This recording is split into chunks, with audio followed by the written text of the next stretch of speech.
Hi guys, it's Ryan here with Sigma Survival, and today's video is going to be all about the end of the world as we know it, when the shit hits the fan.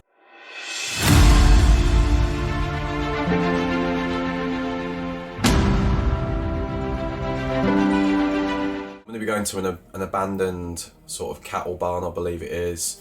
There's lots of different things in there that can be used as resources from my first trip there when I sort of scoped it out.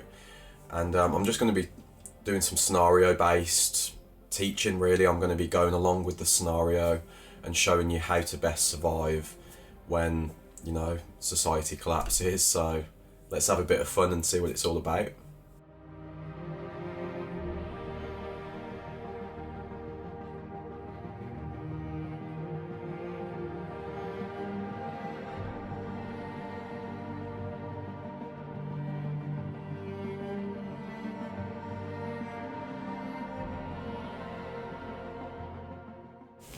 Okay guys, so there's a few different materials here that I can utilise. This old mattress could be used as a potential shelter system. You know, I could lie down on this to stop the heat from being zapped into the ground, but also some of these little fine strands here could be used for fire tinder. Additionally, there's a container here, bucket. This would work perfectly to collect water from above because there's lots of holes in the roof system. There's also some wire over here that is going to be perfect to bind things together for a shelter system. And then there's also a little gem here, polystyrene.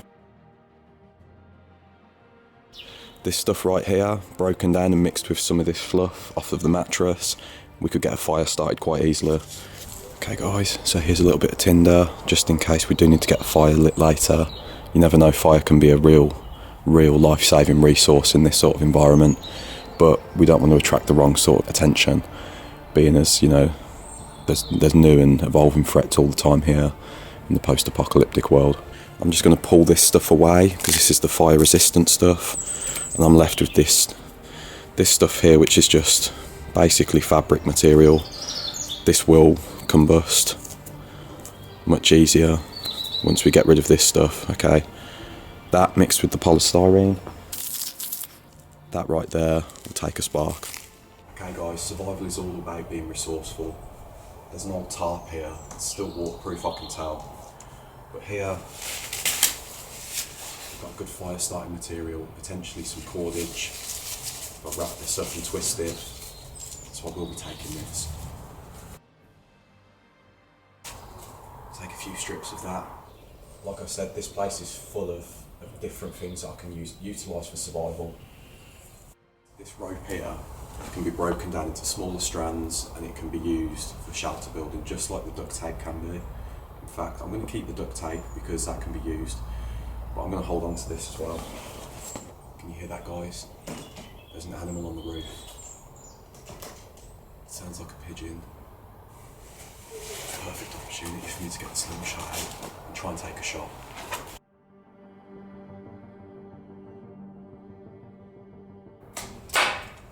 You might be wondering why I keep taking a knee. Now, when I was trained in the military for living in hostile sort of war zones, they teach you to always take a knee when you're not moving. And the reason is that you don't want to be creating a big silhouette. It's easier to hit if someone tries to hit you in any kind of way, shape or form.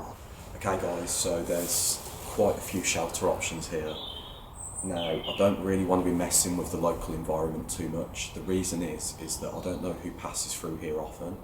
I have done some security tests before coming into this environment, you know, watch the area a little bit, but I kind of just want to be making do with what I can in this area. I don't want anything that stands out too much, because if people see it, they might want what I've got, and what I've got is keeping me alive.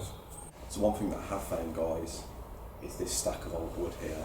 Now, it's very exposed on the other side, but I can cover that with a tarp that I found over there. I could also cover some of the top of this with a tarp, but we've also got shelter above us. So generally speaking, it's going to be pretty dry. We're just looking at means of hiding from predators, i.e. other humans, wild dogs, anything like that really.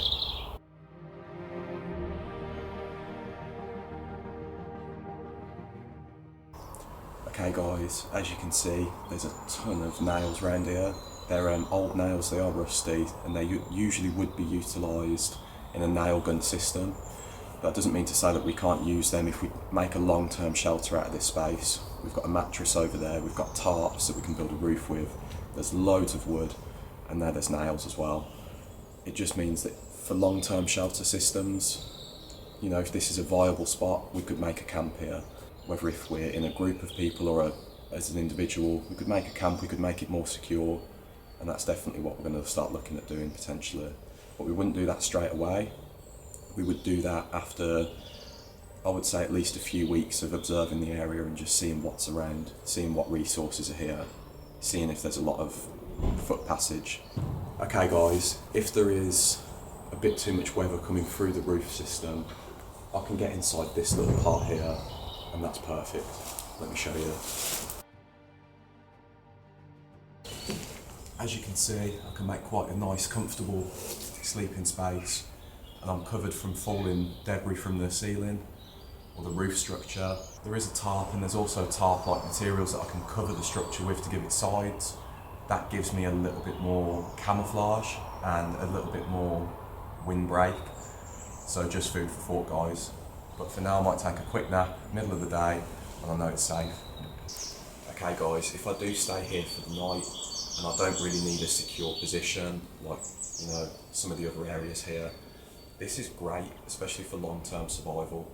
There's a blanket here that would be perfect for keeping warm on top, but this is covered in straw, guys. There used to be straw bales here. They've broken down a little bit, but that is a massive, massive insulating factor. There's also pallets and pieces of wood that I can use as a windbreak. I could definitely make a long-term shelter here, and it would be super comfortable. So one thing I am going to do for water, guys, is I'm going to utilise these sort of broken roofing elements. Now, yeah, it is rusty as hell, and it is a health risk. You know, I don't necessarily want to be standing underneath it, but as soon as I collect the water in some kind of container that I'm going to fashion from here, I'm going to be able to filter that water, boil it, potentially treat it with chemical agents such as chlorine, and then it's going to be safe to drink, even though it's dripped all the way from that nasty looking corrugated sheet metal there. See this paint pot here, guys? Talking about water catchment containers, this probably isn't a very good container. The reason being is I don't know what type of chemicals were in that paint, or if it was even a paint pot at all. But when I see a normal everyday bucket, that's a bit better. Speaking of water containers, guys, on my way in I seen a few abandoned cars. Obviously, you know, when people were getting out of town because of the incident that happened, they left their cars behind. So it could be that some of the containers around here have had petrol in them, engine oil, brake fluid, any kind of toxic chemical. I really don't want to be repurposing those for water containment. For long-term camp arrangements, this is great. We've got brambles here. Now obviously we are in the middle of winter, so this stuff isn't growing yet, but we've got brambles, we've got nettles, and there's probably a few other edible plants around here. And as you've seen earlier, there's animals that can be hunted, so I think this could be a good long-term position to make a camp, but we'll see. You can hear birds singing in the background, that's great, but here small animals might be coming through and we can set some traps, and there's loads of places like this, as you can see.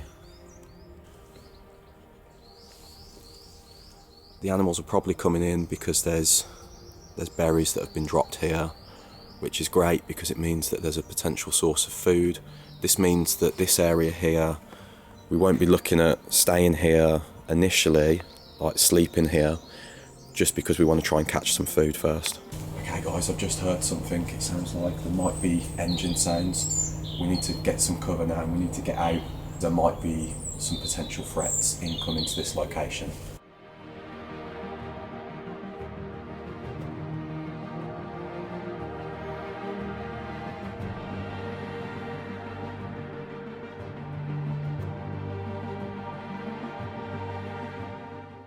Okay guys, so on the way here, I was able to scavenge some brown cotton thread. This stuff is great for testing out security in a certain area. I'm not going to spend the night in here potentially for the first night, although we have addressed like different shelter areas. But what I'm going to do is just tie a little bit of this cotton thread around about knee height around here, okay? And I'm going to feed that all the way across to this end here. And then what that's going to do is create a type of invisible tripwire, because it blends in with the background. And then I can come back and see if that's been broken. And if it has, I'll know that people are coming here. And I'll know to avoid it, potentially, especially if I'm spending the night here. Okay guys, so we're in a hostile environment here. We could be attacked at any moment. There's wild dogs, there's humans. Humans are the most dangerous predator around. There are some weapons of opportunity that I can take. This pipe here being one of them. I can keep this next to my camp. It's just a quick grab, hit, or grab and throw, and then bolt, because I don't want to be engaging with threats, guys.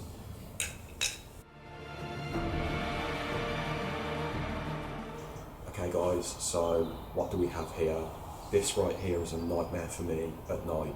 If I step on this stuff, I'll show you just now.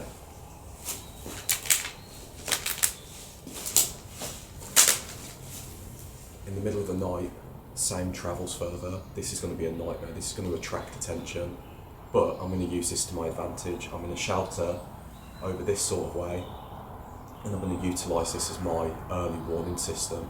If someone's coming towards me, I'm going to hear it.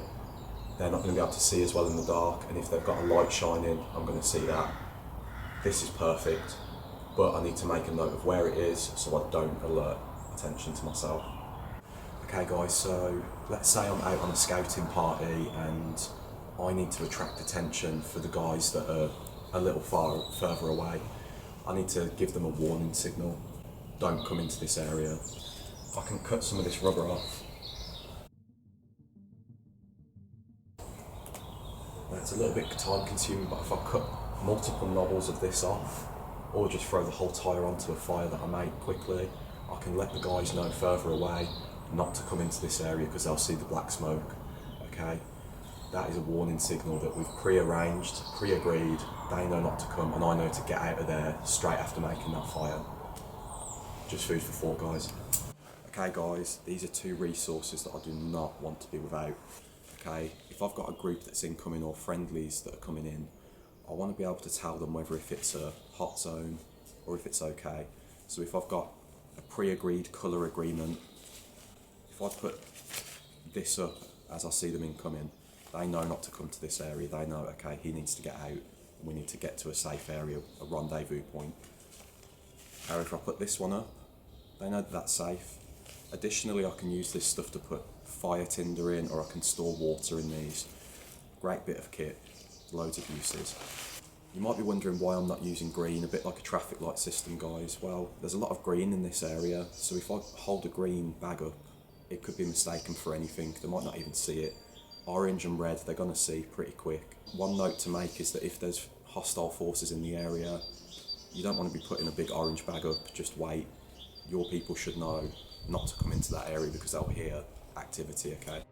Okay guys, so we're back. So you've seen all that. You can see that there's some, I think, some useful information for most people to take from that. You know, it's survival, but it's in a different sort of context, and that's what survivability is all about. It's all about adapting and improvising and making the most of the environment that you're in.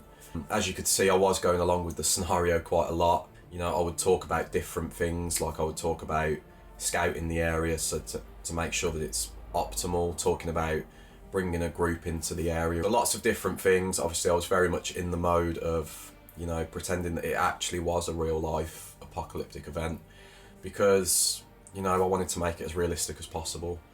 If you like this sort of video, then, you know, let me know in the comments, and please do like, and if you do like these sorts of videos, you know, it doesn't hurt to subscribe. We have got more of this sort of stuff coming up. Yeah, hopefully I can do a part 2, or I can go to find some other locations which we can film this sort of stuff in, and really get into the different elements of how you would better survive in a post-apocalyptic world, or just in any sort of general survival sense. Anyway, thanks for that guys, and till next time.